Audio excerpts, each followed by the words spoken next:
हम आते हैं यूनिट्स ऑफ क्लासिफिकेशन पे। यूनिट्स ऑफ क्लासिफिकेशन हमारे पास basically smallest and basic unit of classification जो होती है स्पीशीज़ की। उसके बाद taxonomic studies consider a group of individual organisms with a fundamental similarities as a species.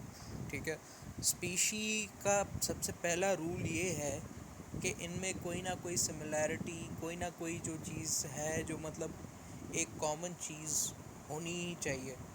क्योंकि आप अगर देखें, जब हम एटम्स की सब डिवीज़न करते हैं, हम साथ साथ में केमिस्ट्री को भी लेके चल रहे हैं, तो वहाँ पे एटम्स की डिवीज़न में भी हमें जो है कहीं ना कहीं जाके नैरो डाउन करते करते हमें कोई ना कोई सिमिलैरिटी दिखनी चाहिए।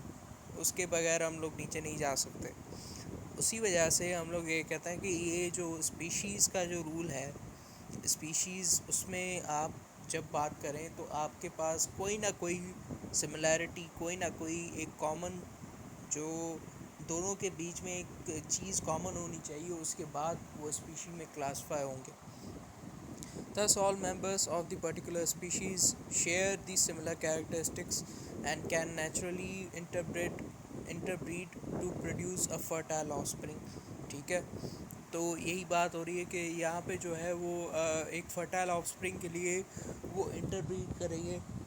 और सिमिलर कैरेक्टरिस्टिक्स होना बहुत ज़रूरी है।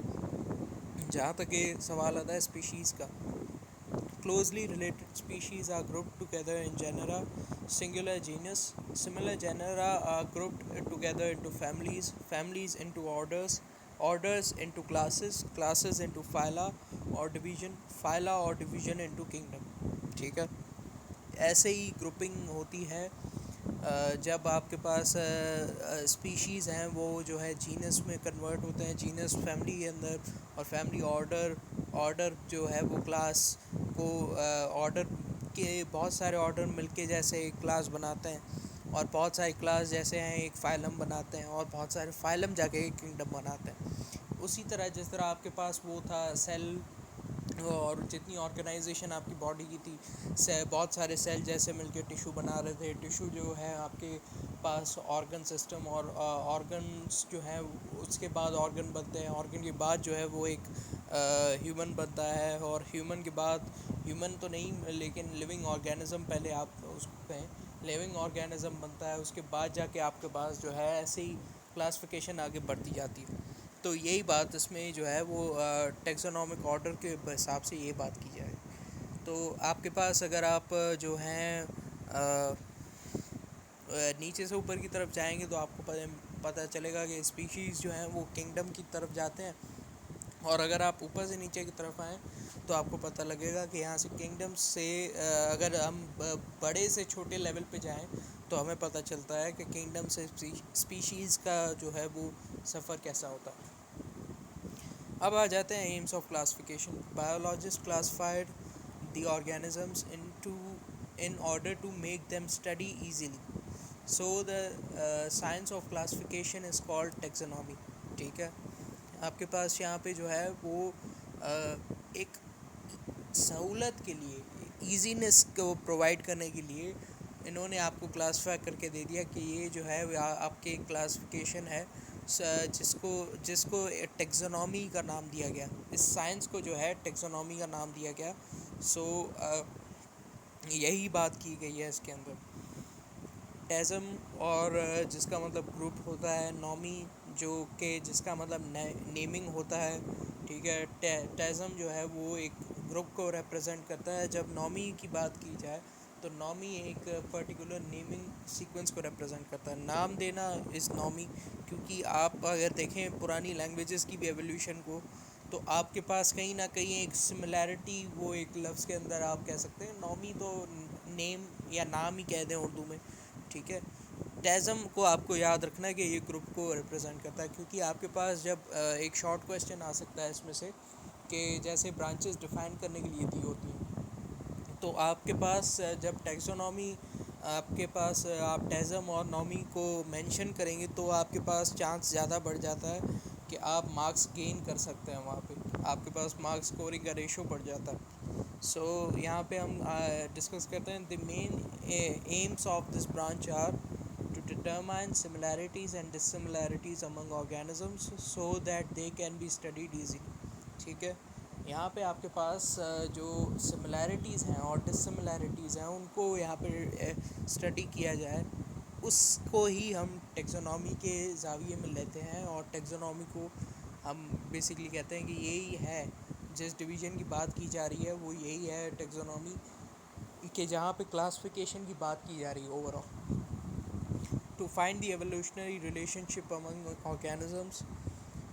और यहाँ पे लिखा हुआ है use internet to search out 3 different species belong to same genus. ठीक है, यहाँ पे आपके पास एक क्लास एक्टिविटी दी गई है, बहुत ही इंटरेस्टिंग, एक बहुत ही अच्छी बात है। यहाँ पे सिंटेक्स बुक बोर्ड के इनिशिएटिव्स को मैं यहाँ पे बहुत ही जो है वो अप्रिशिएट करूँगा, क्योंकि यहाँ पे पहले हमारे टाइम पे तो इंटरनेट वगैरह इसके रेफरेंसेस नहीं थे, क्योंकि हमारी बुक्स लिखी गई थी समवेयर इन 90s, तो हमारे टाइम पे ये सब नहीं था। तो आपके पास यहाँ पे है कि आप एवेल्यूएट कर सकते हैं, आप थोड़ा क्लास एक्टिविटी के ज़रिए जो है वो आप अपने आप को ब्रॉडर एस्पेक्ट में सोचने की आप ज़्यादा कोशिश कर सकते हैं, और वो आपको फ़ायदा भी दे सकती है। अब आ जाते हैं हिस्ट्री ऑफ क्लासिफिकेशन पे। The system that we still used today for giving scientific names to plants and animals has many founders, from the Greek philosopher Aristotle to the Swedish physician and botanist Carolus Linnaeus। ठीक है, आपके पास Aristotle से लेके Carolus Linnaeus तक यहाँ पे जितने भी हैं, इन्होंने टैक्सोनॉमी के ज़रिए जो है क्लासिफिकेशन में बहुत ज़्यादा रोल अदा किया है। Taxonomy's first father was the philosopher Aristotle. ठीक है, इनका जो टाइम पीरियड था 384 से 322 बीसी की तरफ, मतलब बीसी का मतलब होता है बिफोर क्राइस्ट। सही है, यहाँ पे आपको ये याद रखना चाहिए एरिस्टोटल जो है वो उनकी कंट्रीब्यूशन क्या थी।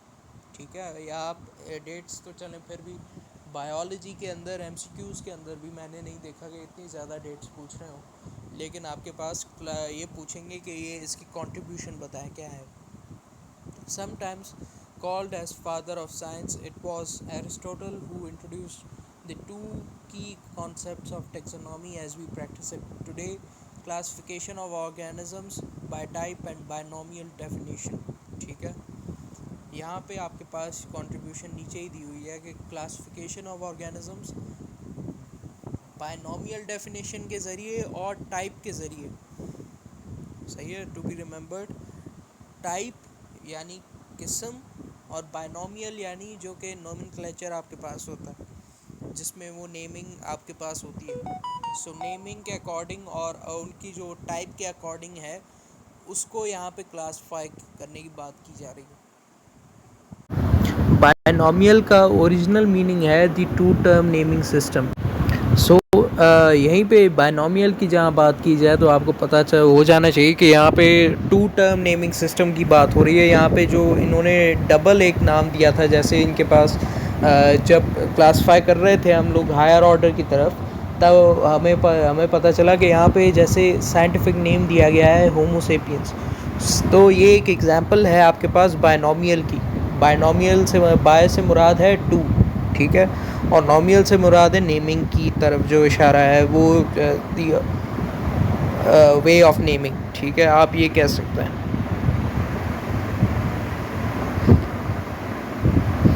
सो हम आगे बढ़ते हैं अपने काम पे, जिसके Aristotle was the first to attempt to classify all kinds of animals on his books on animals, Historia Animalium in Latin. He grouped the types of creatures according to their similarities: animals with blood, animals without blood, animals that live on water, and animals that live on land। ठीक है, यहाँ पे आपके पास 4 classification नज़र आती हैं। एक वो जानवर जिसमें खून है, एक वो जानवर जिसके अंदर खून नहीं है, एक वो जो पानी के अंदर है जो मछलियाँ हैं, और वो वाले जानवर जो कि लैंड पे रहते हैं। ये 4 बेसिक और 4 मेन क्लासिफिकेशन की थी एरिस्टोटल ने regarding the basic taxonomy. He used to slaughter animals for studying the internal organs of their bodies. He also opened abdomen of the pregnant animals to find out the number of embryos and the location of each one of them. His encyclopedia is work is in 7 big volumes. Kitab al-Haywan, Book of Animals, is the most famous work of zoology.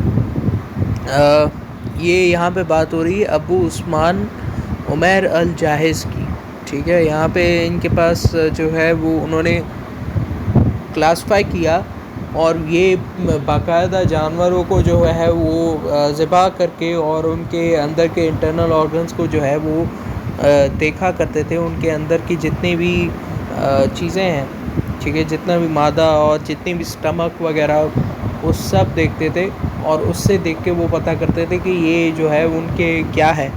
और ये pregnant animals का जो है वहाँ से वो उनका number of embryo भी पता करते थे कि ये इसके अंदर कितने एम्ब्रियो हैं, तो इनको पता होता था एग्जैक्टली। सो इन्होंने बुक जो है वो लिखा था जहाँ पे बिग वॉल्यूम्स इन्होंने दी थी। बुक ऑफ एनिमल्स या उसको किताब अल हैवान कहा जाता है, is the most famous work in zoology, ठीक है, in which he has described in detail number 1 the kind of animals, सही है, second their behavioral characteristics and their diseases and treatment, सही है। जहाँ पे इनके पास कैरेक्टरिस्टिक्स हैं, सही है, वहीं पे आपके पास कैरेक्टरिस्टिक्स में ये भी आता है कि भाई उस जानवर की जो है वो उसमें डिज़ीज़ कौन सा कॉमन, सही है, और उसके लिए कौन सी ट्रीटमेंट है। सो उन्होंने ये बहुत डिटेल में एक्सप्लेन किया within the book Kitab al-Haywan, Book of Animals. Carolus Linnaeus is considered as father of taxonomy, ठीक है, ये MCQ के लिए बहुत important है। Two kingdom classification. Previously the organisms were classified into 2 groups. All the organisms possess cell wall were placed in the plant kingdom, and all the organisms do not possess cell wall were placed into the animal kingdom. The plant kingdom, यहाँ पे आपके पास plants में वहाँ पे show होता है कि यहाँ पे बैक्टीरिया है, एल्गी है, फंजाई है, ब्रायोफाइट्स हैं और जिम्नोस्पर्म है, एंजियोस्पर्म है, टेरिडोफाइट्स हैं। सो यहाँ पे इनके पास बहुत सारी चीज़ें हैं जो कि जिनकी प्रेजेंस और एब्सेंस पे इनको जो है वो क्लासिफाई किया गया है। यहाँ पे एनिमल किंगडम की अगर बात की जाए, सही है, यहाँ पे इन्वर्टिब्रेट्स की बात की जा रही है और वर्टिब्रेट की बात की जा रही है। तो यहाँ पे जो 5 कैरेक्टरिस्टिक्स हैं यहाँ पे basically locomotion, response to the external stimuli, सही है, कि किस तरह वो जो है जल्दी वो स्टिमुलाई मतलब होता है कि जो बाहर से आने वाली जो चीज़ होती है जिसको हम रिस्पॉन्ड करते हैं। जैसे हमारे पास बहुत सारी चीज़ें होती हैं, जब हमें गर्मी लग रही हो, ठीक है, तो वो गर्मी को आप एज ए स्टिमुलाई कह सकते हैं, सही है।